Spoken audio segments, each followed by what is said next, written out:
in America.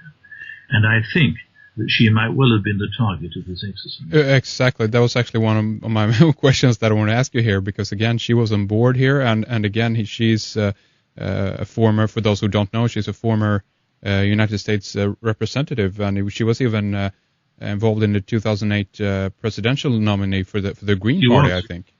She was Green, exactly that. And she's a very resolute, wonderful, courageous woman who speaks the truth. She often quotes Martin Luther King, and she has that in her. You can see it, actually. She's not a zealot. She's a person who believes in humanity and in the truth. I love being with her. And I saw her again, actually, in London recently at a thing the Relations put on about Gaza. But there was another reason, actually, that, I think I'll leave that aside, actually. I think is that we are regarded as not being, well, we'll leave it at that, actually. But I've heard, and I've seen some murderous acts. This is just one of them. Yep. And I don't want to emphasize this murderous act against the terrible things that are being done. Sure. The people being blinded in Gaza with phosphorus and what have you. But this is, for you, David, this has been, I guess, the worst incident then, or this is the closest that you've gotten to the real violence, so to speak. Is that right? It has. Once I think I was poisoned about 3 years ago in Gaza. And I don't want to go into that too much, but I'm pretty sure I was. Okay. Because I emptied my stomach as quickly as I could, and I survived with some distortion in my liver function tests. But you did mention what I was going to do about it. Well, about this incident, how it was going to be dealt with. Well, Free Gaza are taking legal action. It's going a bit slowly. And I'd started taking legal action on my own, but I've in fact desisted. I've pulled out of it.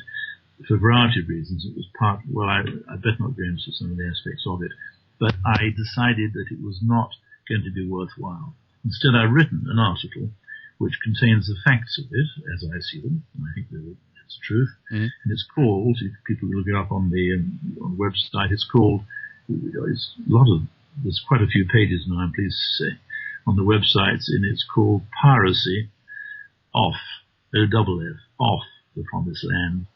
And it's then the ramming of the dignity with clear, lethal intent. That's the way I've phrased it. It was a lethal intent. And which one of your websites is? Can we find? It's on my own website. It's on my own website, but it's also on Dissident Voice and Information Clearinghouse and Redress and quite a few others, I'm pleased to say. So the least I could do was to, in fact, was to expose it in print. On the websites, no paper. My Morning Star might take it. They've got it, but it's a bit long at 1,900 words. But what I've done, Henrik, is to contrast the way they're dealing with the pirates off the Somalian coast. Yes. With now about 29 warships, including missile cruisers and what have you, from our wonderful friends across the Atlantic, and some of our own. And the way they deal with the piracy of the Zionist entity. And the answer is that it is entirely different. Yep. And you hear nothing about what happens to the Palestinian fishermen almost every night, but you hear a great deal about the Somalian pirates. So that's what the thing is about. And it finishes, it's a good article, I think. People have liked it because it's very factual. It finishes with an update on the USS Liberty, which was a US communication ship, a so-called spy ship, which in 1967, during the so-called Six-Day War, was bombed, torpedoed, strafed, napalmed by the Israelis in order to sink it and kill its crew. They picked up, it is said, signals from the Sinai where there had been a massacre of Egyptian soldiers by the Israeli forces. And that is an extraordinary story because that was kept hidden, kept silent in America. It's still silent now. Yes. And the inquiry in 2003, which Alison Weir reports, I've quoted her in this article, it's the last part of the article, it quotes what these ex-admirals have said about it. It is withering, and yet, Alison says, none of it appeared in the American press. Yeah. And that's why you exist. That's right. Well, exactly, to highlight some of this. Yes. Sadly so. Yes. And I mean, in all of this, of course, we have organizations like the AIPAC, the American Israeli Public Affairs Committee, for instance, and I mean, I on one level then... GINSA, AFL, all the Anti-Defamation League. Yes, as other ones, but on the surface level then, if one plays a little bit stupid about this, so to speak, it becomes very difficult to understand how things like this can be done. If as AIPAC says, and even that Obama, Hillary Clinton has been on talking to AIPAC and said about the wonderful relationship between Israel and America, but then on the other hand, you hear about these cases where former AIPAC lobbyists are spying on the U.S. and try to get information to the Israeli government. You hear about the attack of the USS Liberty. It doesn't make any sense on the first level, of course. But what would you say what would you say is going on here, so to speak? Is Israel in some way trying to are they controlling the United States in some way? Do you think that it extends that far, or where do you see this going? Well, as you know, they always look to the United States solution to the grotesque lawlessness with regard to Palestinians in Palestine.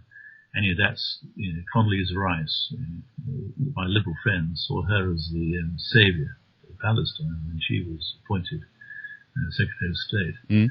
But of course it's not like that, actually, and I think that states, it's been clearly shown by Mearsheimer and Walt, isn't it, and others, is that you don't have to observe what goes on to see that it is a surrogate to Israel, just as our country is too. Mm. So you may not know this, Henrik, actually, but there are Friends of Israel organizations in our House of Commons, in the House of Lords. Mm-hmm. Do you know this? Perhaps you don't.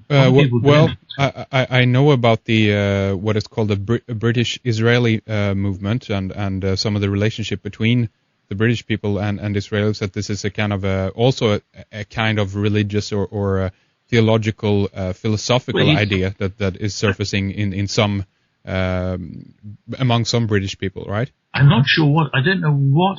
Obviously, it may have an ethnic basis in part. The thing is, it must be more than that because it's so ubiquitous. But they say that 80% of the Conservative Party MPs are members of Conservative Friends of Israel. Mm. Labour Friends of Israel is a very potent organisation, and we studied this quite a bit. We think that you cannot get ministerial position in the Labour government unless you have been or are a friend of Israel. And the same with the Liberal Democrats as well. Mm. So we've tried to get it examined by the Committee on Standards in Public Life, but we've been brushed off thrice, tried 3 times. But it's pervasive, it's powerful, and you think, what's it about? Why is this so important? A population of 6.5 million people living in what was Palestine and now called Israel. Yeah. How is it that this has such power? And I think it's a complex, probably. I think capitalism was, as I say, with open talons, is part of it. It's just big money. It's not necessarily Jewish or Zionist. There's a lot of money involved, and of course, it's said to be a conspiracy theory, but there is a strong feeling that Israel exists, in fact, to make jolly sure the Middle East and its resources continue to be dominated by the West. Now, of course, you see, with something else which the British people know nothing about, the project of the New American Century, which is real. It's signed up by Waterford's, wasn't it, and Abraham's, in its last version in 1996. That is happening. Yes. It's happening. With bases in the Kazakhstan and Uzbekistan, bases in Iraq. They've done exactly what they wanted to Iraq, and that was partly Zionist inspired. And yet they always deny it. Yeah. But they trained some of the soldiers before they went into Iraq. Their intelligence lot were involved in Iraq as well. So I can't see it all. All I know is that it stinks. It's anti-human. It's anti-human. It's not helping them. It's polluting them, actually. And all I see as a doctor and as a human, I see the most terrible suffering in Palestine. Mm. It's all for what? They ruined the land, beautiful land, rich earth, because it's got limestone draining into it. They ruined it. They shot it to pieces with their ruddy roads and their antennae, and their concrete and their ghastly hilltop settlements. They ruined it. And they must, I hope, one day see what they have done and retreat and live, like neighbors with the Palestinian people. But at the moment, they see them as people they should extinguish almost. Yeah. Well, David, I think that I do want to spend here some time with you as well to get into this aspect of David Kelly's death as well. But before we do that, though, I just want to ask you if there's something. What's happening with the organizations that you are behind right now? Is there any way people who feel so inclined, can they help you guys along? Can they give you donations? What's happening there? And what's your next step? If people go on, Henrik, to the Dove and Dolphin website, and have to separate the charity from most of what I've been talking about, which people would call political, in inverted commas. Yeah. If they go on to the Dove and Dolphin website, there's a PayPal. How can you help on the top?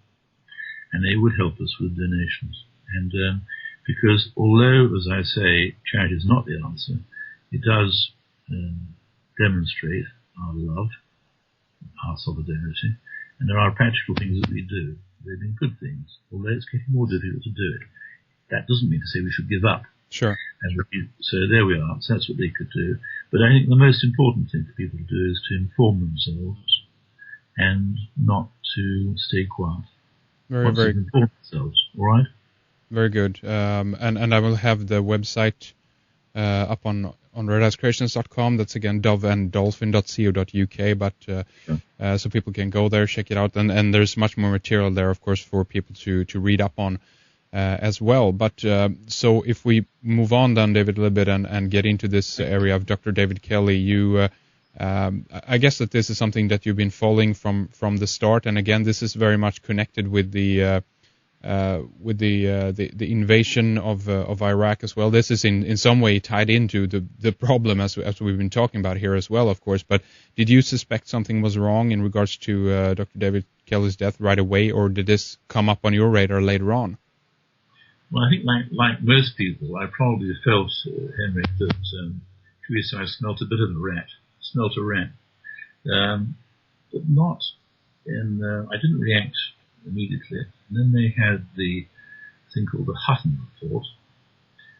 Halpin was appointed within 24 hours of his death to run this inquiry, the so-called ad hoc inquiry. There's all sorts of things to it. There isn't time to obviously say it all. But I wrote a little letter, a short letter, in the Morning Star. I'm sure no other paper would have published it, in December 2003. And I said that I could not believe that there would be such exsanguination, hemorrhage, from the cuts into both wrists, however deep. That was the first thing I said. Yeah. It was good actually looking back on it. And the second thing I said, I thought it was that this scientist would have chosen such an uncertain method with which to kill himself, i.e. one cut on one wrist, as it turned out, one artery, I didn't know that actually then, and to take coproximate tablets, which is a combination of paracetamol and dextropropoxyphene, which is a depressant drug. They have enough of it. It's a morphine drug. And anyway, that pulled me into a little group run by a lady, actually, another doctor. Two doctors, actually, were interested in the group. Mm-hmm. And we expanded to about 11 doctors, and we each had an appropriate specialty. We brought two vascular surgeons. In fact, we're discussing it now, still, trying to get action out of this ghastly government, because nothing is right about the Kelly investigation of his death. We are not saying that he was assassinated, but what we are saying is that the explanations for his death, as given, are unsatisfactory. Right. And if you look if people are interested in this,